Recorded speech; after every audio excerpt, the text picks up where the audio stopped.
So, welcome again. I'm really delighted that we're all together this evening. And we wanted to talk a little bit about Vajradakini and a little bit about our lives in the Dharma. And we thought we might do it as a dialogue, asking each other questions, and then also relate it to current events, because it's always in the context of what's going on in our world. It's not separate from that. So one of the lovely things about returning to Portland is seeing Portland with new eyes. And the room I'm staying in at the moment overlooks the harbor. And I'm often just watching the harbor and contemplating what it means to be a harbor. And just thinking about like when Kathleen used to go kayaking out in the ocean, and she would describe how big the waves were in the ocean, and how when she got too far from the harbor, it was much more difficult. And seeing that sense of the wildness of life, I think in every era, every being has thought that their era was filled with horrific events, and filled with traumas, and filled with wars. So the human condition hasn't changed. And when I think of the harbor, I think of the ocean being the human condition, and the harbor being a safe, receptive place. So the sense of bringing the Dharma through Vajradakini is creating the context for learning the tools to have a safe, receptive place so that we can make our hearts safe and receptive. And it's interesting thinking about that in terms of when I look at the harbor and use it as a metaphor, I can think of, what if there were landmines underneath, and what if there were sharks underneath? An unexamined mind often has landmines and sharks that erupt without without our control. So there's a sense of really the work we need to put into understanding our minds, understanding our emotions, understanding how every human mind works, and our particular human minds, so that we can be a safe harbor for others, so that we can welcome whoever needs to come into the harbor. We have all the little sailboats, we have all the big boats, we have the ferries, all are welcome. So it's an all inclusive kind of reception. And I was thinking about it from the other perspective too. If you're heading towards refuge, you're heading towards safety, you see the lighthouses, so you're guided by the wisdom and the light coming from the lighthouses, and you're longing for a situation where you can be welcome, and where there's help for you, where there's help for your mind, where you can get the tools that you need for a peaceful mind and an open heart. And, as we all age, we start to see the most valuable thing in the world is a peaceful mind. If we have a peaceful mind, then we can sleep at night, and we can be a friend to others, and we can be open to other people's needs other than our own needs. So there's nothing more precious than a peaceful mind. So we're looking at what we can do in many new and creative ways in Portland, and in some of the traditional ways as well. And we'll be having lots of events, and we'll always have them up and on the website for everyone to check in and look for. But I really hope that we can work together, because we can see that we may have worked all our lives to work on social problems and to look at, the issues are not new. It finally we start to see it's the human condition, and in order to address the human condition, we have to address ourselves. So it's both exciting and interesting, and a whole world to explore when we commit to exploring our minds. And I think that has to do with the commitment to a monastic life. Mm-hmm. So I wanted to start out by asking you, what was the longing or the turning in your life that drew you to monastic life? In my case, it's when I was 28 years old, my mother had a horse riding accident and died very suddenly.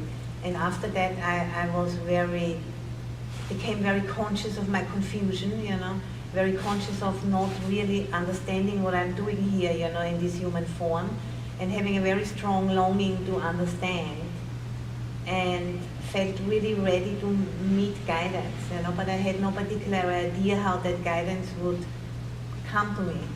And then about 1.5 years after that, I was on a trip in Thailand, and by a chain of coincidences, quote unquote, I stumbled into a monastery in the south of Thailand, and there I met my first teacher, who was Ajahn Buddhadasa, a forest master in his early 80s in the south of Thailand. And by meeting him, I really felt for the first time reflected back to me that I had that capacity for awakening.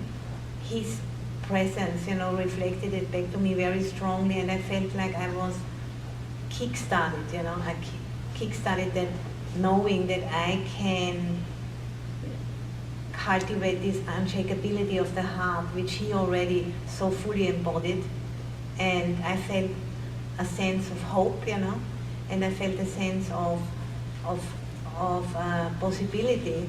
And I also saw that he had done it himself, and that he had a body of teaching to share, which I could take advantage of that, So I kept returning to that monastery and took meditation retreats. They had every first 10 days in the month, they had a meditation retreat in English. And I kept returning to that monastery and got sucked up into the ropes, and then went to England and trained there in a monastery for about 17 years.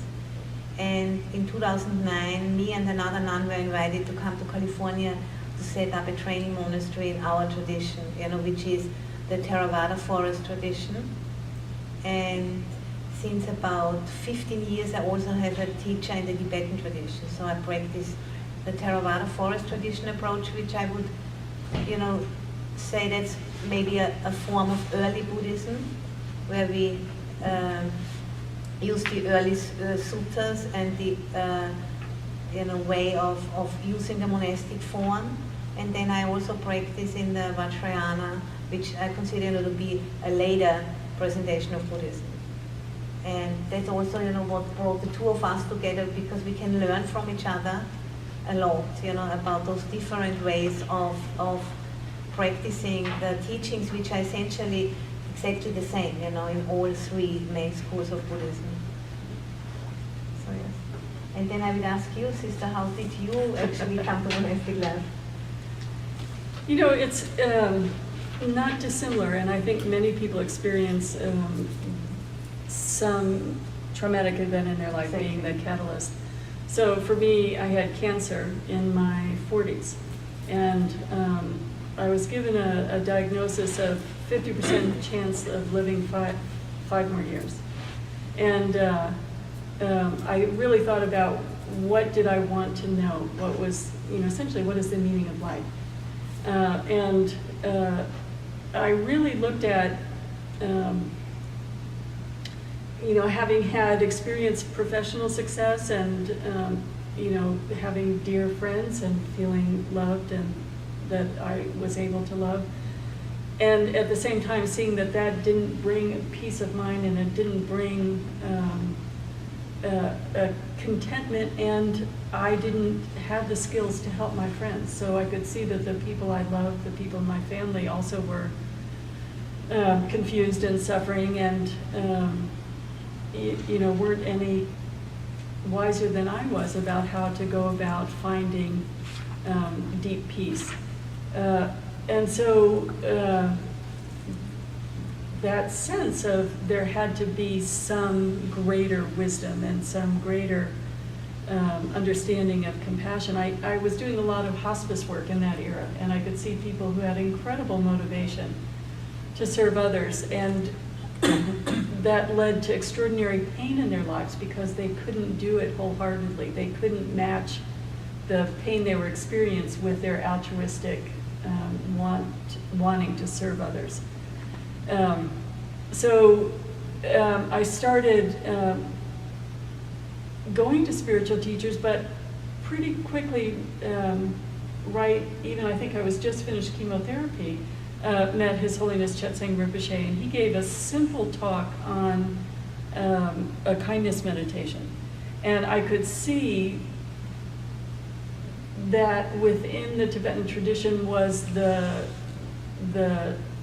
practical skill set of how to work with altruism and how to train in kindness, that it was not something you either had or didn't have, but it was something you trained in. And I could see from his life, having been in since a child, 20 years on a work farm when Tibet was occupied by the Chinese, that there was no bitterness, that there was no anger, that he had moved and navigated through a life of tremendous difficulty with this brilliant joyousness.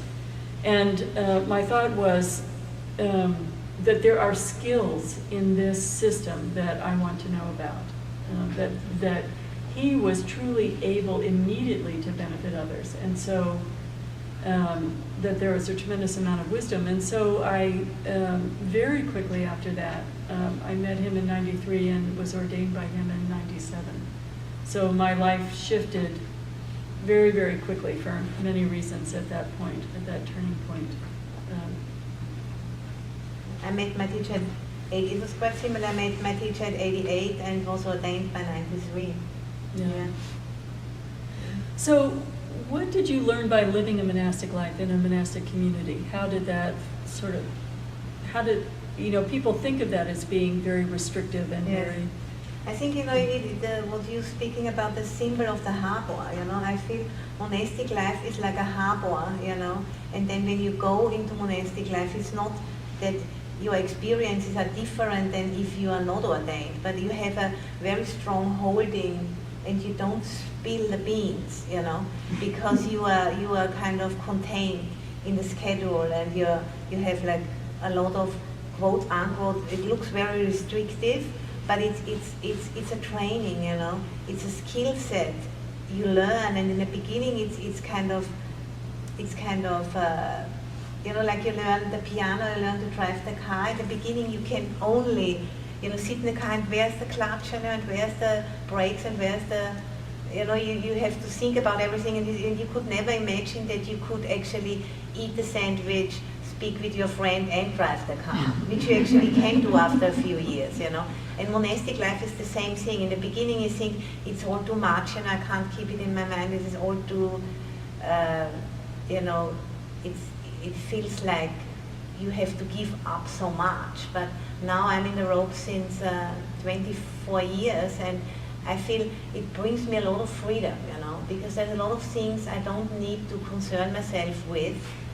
But also, of course, you are in a monastery with others, and this is not necessarily your best friends, because people who ordain with you are the people who can manage the life, and it's not necessary that you like them, And it's like a lot of friction, by living together so closely. I've lived in a very large monastic community in England. We were like about 40 to 50 monastics, like maybe almost like about 20 nuns and 30 or so monks, and it can be very, very stressful, because everybody goes through their personal ordeals, over the years, and there's lots of dramas like just in any other life, But it's all held within that context, of not spilling the beans, not kind of relieving yourself constantly by projecting your unpleasant feeling outside, and telling it's because of you that I feel like this, So we are forced, to really look inside and to kind of contain the process, not suppressing it and not indulging in it, The monastic routine is a skillful means to support us in neither suppressing nor indulging in our emotional experience, really. It's a training in non-reactivity again, and non-identification.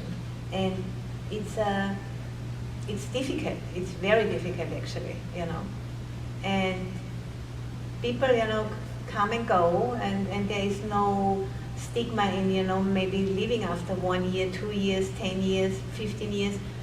It depends, If it's not anymore useful, it's completely fine to go again, But it does become more difficult if you're in the ropes for 20, 30 years. It's much more difficult to leave, when you get older, because what are you going to do, So it's a big deal, but people still go, And for me, I always thought, give it another year, and then I'm going to be enlightened, and then I'm going to go do what I like, But now it's 24 years, and I think I'm going to stick with it.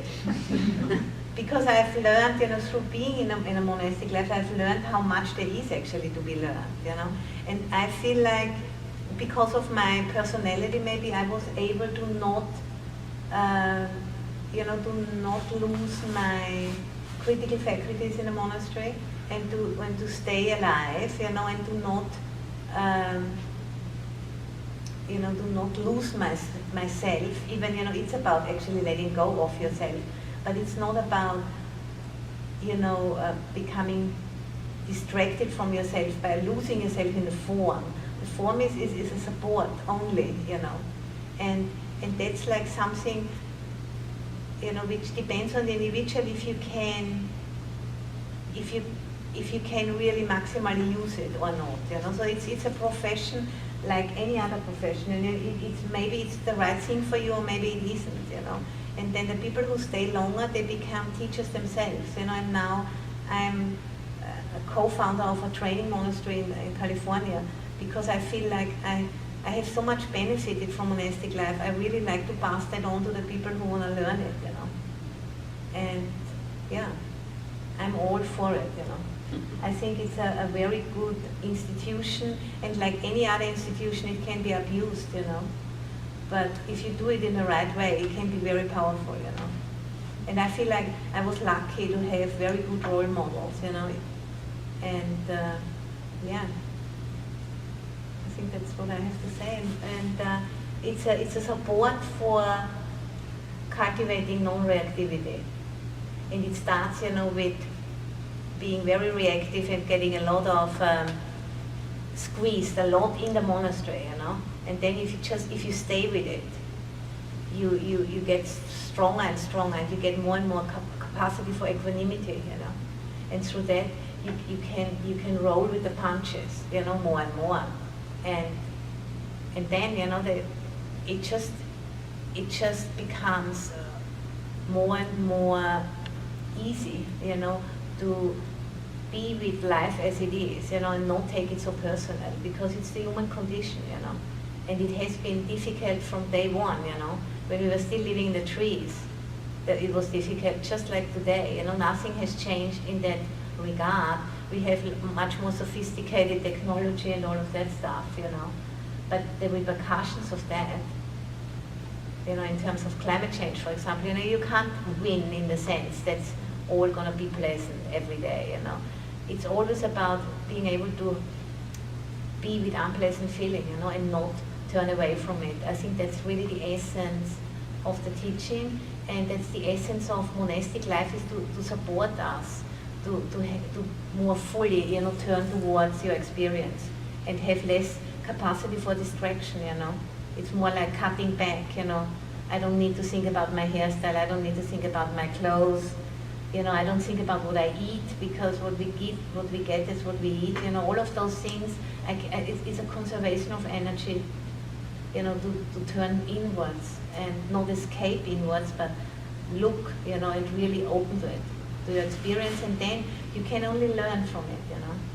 because it reveals itself for those who want to see it, and then you can share it, Yeah. And how is it for you, sister? Well, you're reminding me, when I was first going over to take ordination, I asked Khenchen Kuncho Gyaltsen about going to a monastery. And he just laughed and said, really a monastery was just an efficient way of living so that everybody could have as much time in the Dharma as possible. And on the one hand, that's true. It's a very efficient efficient way of living. And my sense has always been every time I'm in a monastery, there's a sense of home for me. And I think it's because there's a common commitment to the Dharma, and as you're saying, everything is streamlined, and everything, all of the distractions that are so easy are taken away, so that the group of people makes a commitment to immerse themselves in the Dharma. So when I was a college teacher and I was teaching the arts, one of the hardest things to teach and one of the most interesting things to me was the sense of immersion, what immersion means and what are the fruits of immersion. And, watching people get their doctorates, it's the same thing, or, for an artist to go in their studio till they get a body of work. It's the same thing. You put yourself in a context and you say, these are the variables I'm going to work with, and I'm going to dedicate the time just to these variables. And when you do that, your mind starts to live in that context. And so if we look at the Dharma and we look at, it's so broad, but at the same time, it has really practical, extraordinary teaching. So for instance, the last retreat I was in, I decided I would study the anger and the roots of anger. And there were no distractions. So if I might be having a bad day today while I'm living in Polly's wonderful house, I might distract myself in any number of ways. It's so easy.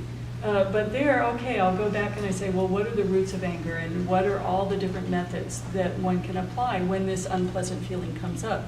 And in a monastery, you commit not to go to the distractions, but to go to the toolbox and to really work with it. And so, as you're saying, lots of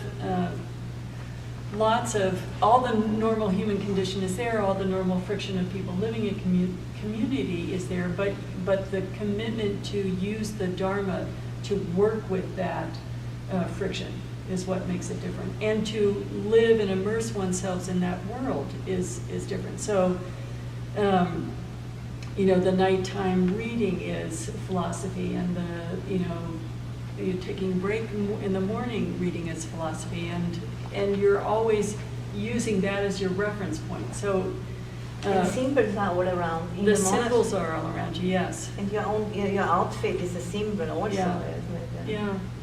So there's that sense that we agree to work with the roots of everything. Mm-hmm. We can see. I moved here at the height of the election. So you could see like warring views. Everybody.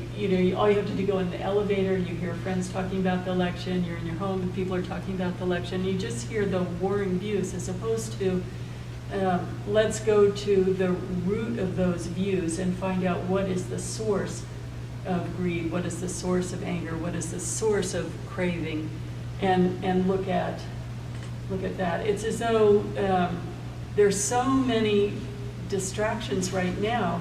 We were just saying, if it wasn't the bombing of Syria last night, it would have been the famine in Sudan. There are so many crises in our families, in the outside world, that we don't stop to look at the space that holds all of these crises, and we don't start to see what is the reaction I'm having, and where is the root of that reaction. So the monastic life is making a commitment to go after the root, I would say, and to give yourself enough time and space to do that. So it's not just 10 minutes here or a retreat for a specific amount of time. It's I'll take a long view, and I'll say I'll take the lifetime view, so that I can accomplish that immersion that will actually allow me to so dissect my own mind that I can find the root and pull it out. Yeah. Yeah, so I find that very helpful, and I find that that the space and context and support for that Yes. is what keeps me committed to monastic life, and it's actually what brings me to Portland again to set up the context again for others, because it's always been so valuable for me, and over the years has helped me see. I mean, I have a huge garden with lots of weeds, but one or two are gone. You know, so I'm still working on different tendrils, and I can see the difference. I can see the difference in my level of understanding of the human mind.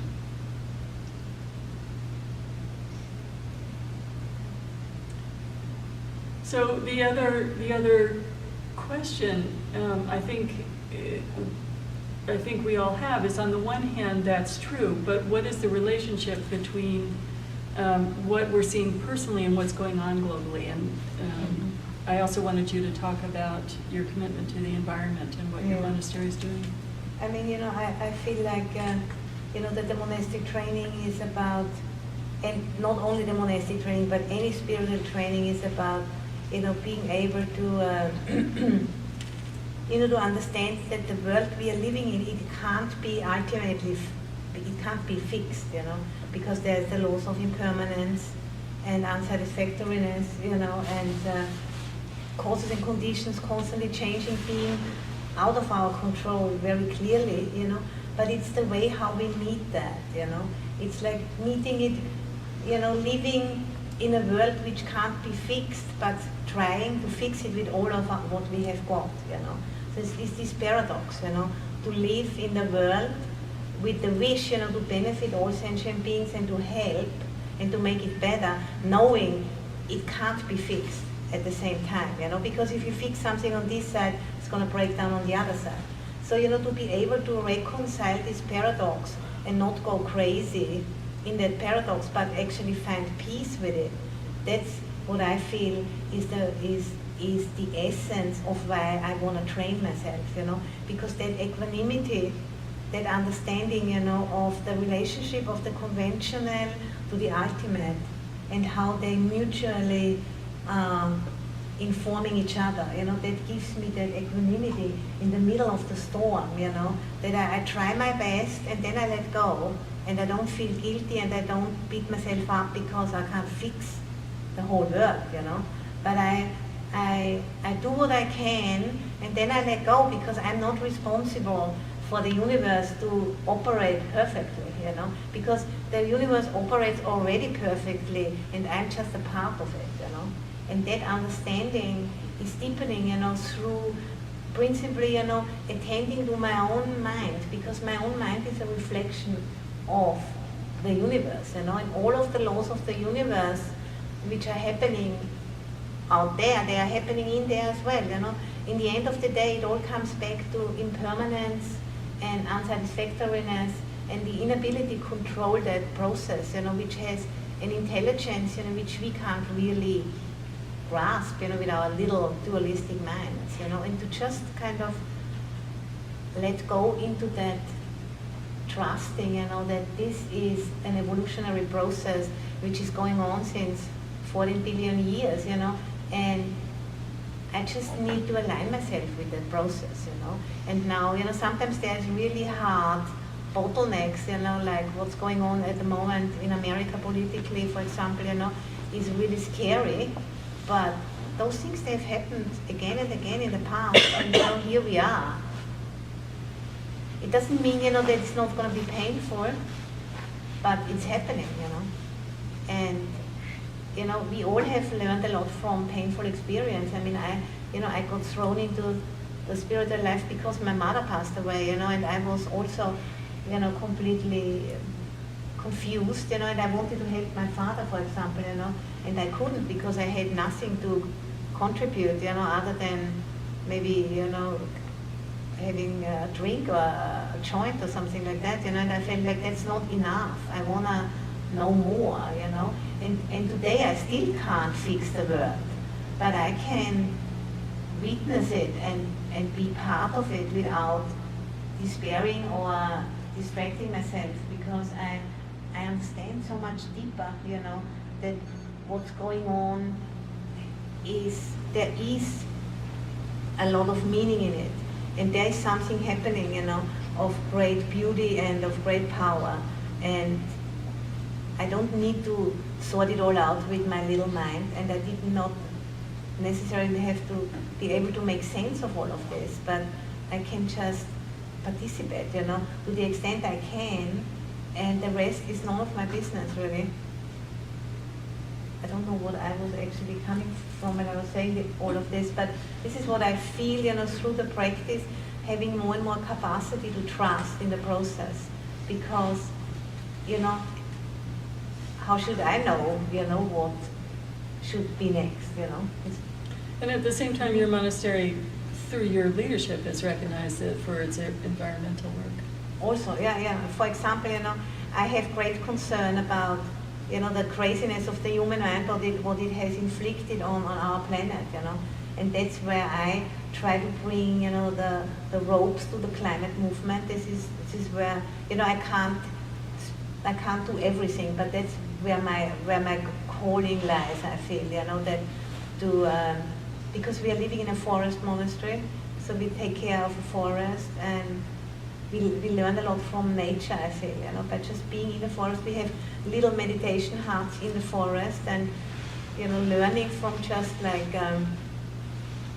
the stillness of just sitting in the forest, is very, very a powerful teacher, And to bring that to the climate movement, I feel is a good contribution, and makes me motivated, to get up every day, because I feel like that's something which makes a lot of sense and is very timely and gives me a lot of joy. Yeah. We just also got the cool climate award for our monastery, because we do show up at lots of events and try to kind of integrate the environmental situation in our teaching also, because we are forest tradition, it's very easy. Yeah.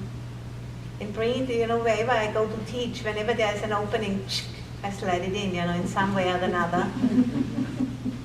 Yeah. And we always have planet Earth with us, put it on the shrine, Yeah. And I think, the environmental crisis is just a huge mirror for the ignorance, of how we live on this planet. And I just feel like it's such a powerful teacher, And I feel like, it's the environmental crisis has a function in the evolution of the human heart and mind, because it really forces us to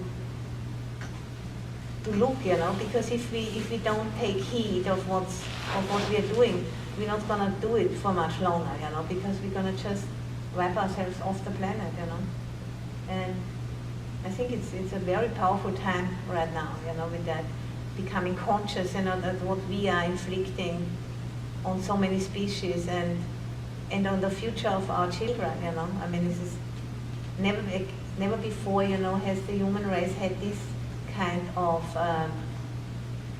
becoming conscious to this huge impact, which we can have. We are a real pest, It's amazing.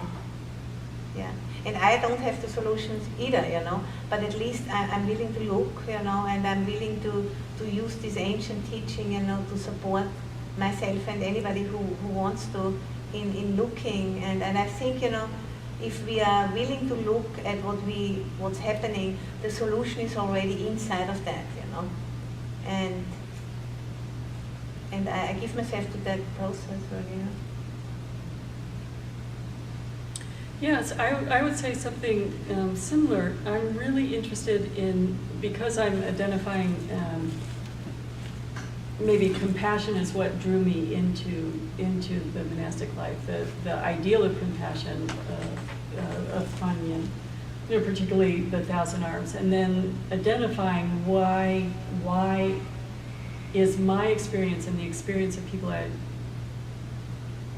have worked with, why do we have such limits on our compassion as opposed to the ideal of unlimited, has really led me to an investigation of the fundamental ignorance of self and other. and all of the levels of philosophy that help us understand that, and help us understand how our minds divide into self and other, and how our minds project all kinds of qualities onto the other in order to justify the limits of our heart. And so it applies to all of the isms, every conceivable ism, and to me that's one of the profound understandings that Buddha can bring to the current situation that we're all experiencing. And again, it's the wisdom of the inner investigation that we acquire then has direct application in the outer. Where does aggression begin? Where is kindness blocked? All of those fundamental issues that to me are the root. So that we're really looking at not short-term solutions but long-term solutions. How can a human mind change from automatically going into self and other? If we can really see how the practical steps can be applied in this era, how we can make them accessible in this era, then we don't repeat the aggression over and over and over again. And the reaction and the misperception or our blindness in terms of the beauty and perfection and Buddha nature of others.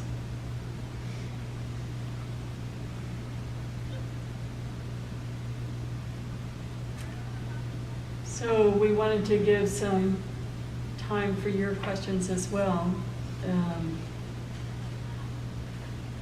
I'll wait till Ayya comes back.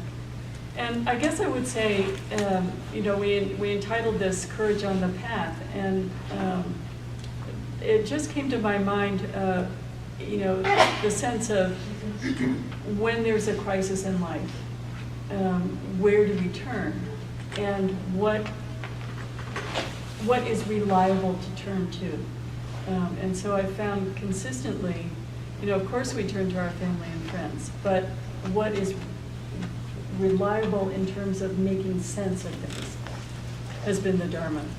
And relying on that and confidence in that is what brings the courage to make so many transitions in life and navigate life still clearly in the direction of the deep questions that I feel important. So I was waiting for you, and then we can... You spoke about the courage? Yes. Yeah.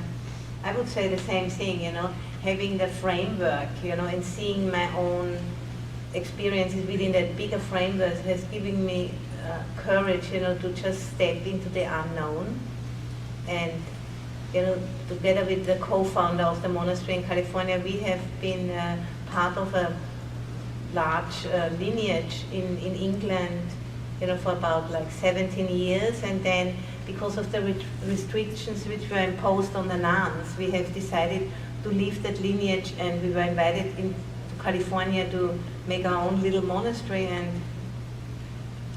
it took quite a certain amount of risk-taking, to do that, because we didn't know if we'd get the green cards to stay here, we didn't know if we'd have the support and all of that, and now I'm here for we are here for 7 years now, over 7 years, and things have worked out very well, and without having that bigger view, I would have never had the courage, to do something like that, to step out from that, very protected environment where there was a lot of security in terms of, material things, into a complete unknowing and complete uncertainty, and it has worked out fine, But if I would have believed my mind, I would have never dared to do this, And I always say it's like, being like a snake in a pipe. You can't turn back, it's too tight. You just have to keep going. And then, if you're forced in that way, at one point you start noticing it's never as difficult as you think it is, Or sometimes it might be even more difficult, but if you just keep on, putting your energy at what's happening in the present moment, there's never more than you can take, With the beautiful meditation that I led this evening, it's like a basic ground. Even in the worst of times, you can still feel what it's like to sit, the flesh and the bones, and you can still feel your breath, so that there's this always accessible path to wisdom that you can rely on.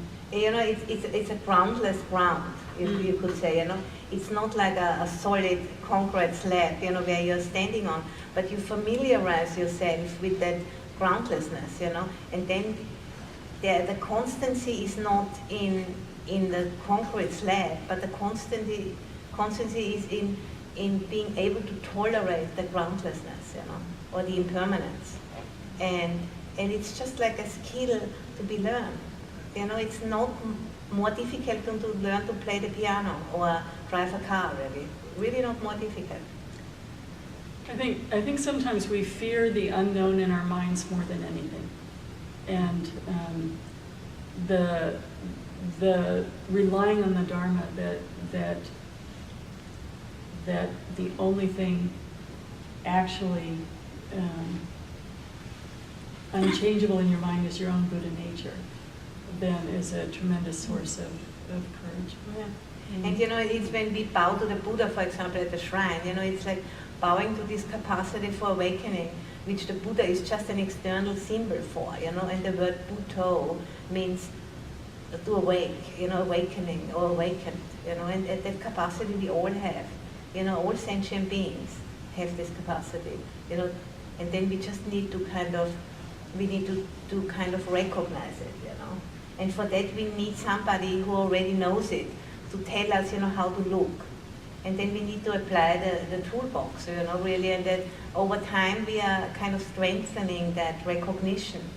It's not that we are creating something which is not already there, but we are familiarizing ourselves with it, And then the faith in it, the trust in it, the courage, just increases more and more with recognizing your own capacity, For me, it was really helpful to meet directly some of the Tibetans who had gone through the occupation of the Chinese, because, we think of our times and the difficulties that we're seeing just right at this moment, and then I think of His Holiness and His Holiness Chetsang Rinpoche. I think of him like running down the streets with bullets, just missing him by inches, and living in like a garden shed and having to open the can and try and heat the can up over, just a little kerosene fire.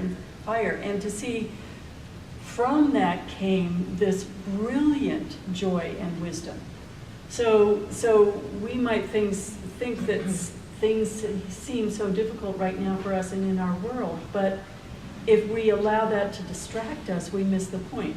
And because he kept the point foremost in his mind, or Garchen Rinpoche, when he was chained in prison next to a meditation master, of course that was a horrible situation, but he didn't lose the focus on this too can be the circumstances in which I wake up, and if I can wake up, I can really benefit people. I can be the medicine that is really needed right now. And I think, that's what I had that recognition with my first teacher, when I saw Ajahn Buddhadasa. That's what even I didn't really understand, who he was, or I didn't know anything about Buddhism, but my heart recognized, that's what I have always been looking for, in many things, in the arts, in the cultural anthropology, which I was trained in drugs, in drinks, in fashion, in all kinds of things, which were important to me once, And I looked for that unshakability of the heart, the harbor, to be able to move with the punches.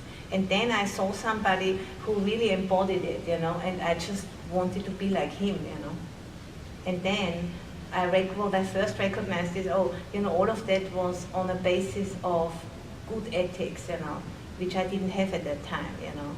So I understood ethics are fundamental, you know, for wisdom and compassion to be coming forward, you know. If you don't have ethics, you are just constantly, you know, kind of wrapping up the mess, you know, because there's constantly something, you know, you regret or some problems or whatever. So I had to clean up that bit first, you know, and that was quite an effort for me then. And, you know, and since then I have just, you know, been, you know, dedicating, you know, everything, whatever happens, you know, for deepening of the learning, you know, really. But ethics are really very important, you know, and as we can see, you know, all of the problems on this planet, they're all about, it's all about ethics, you know, really. Taking what is not given, you know, for example, the environmental crisis is all about taking what is not given, you know.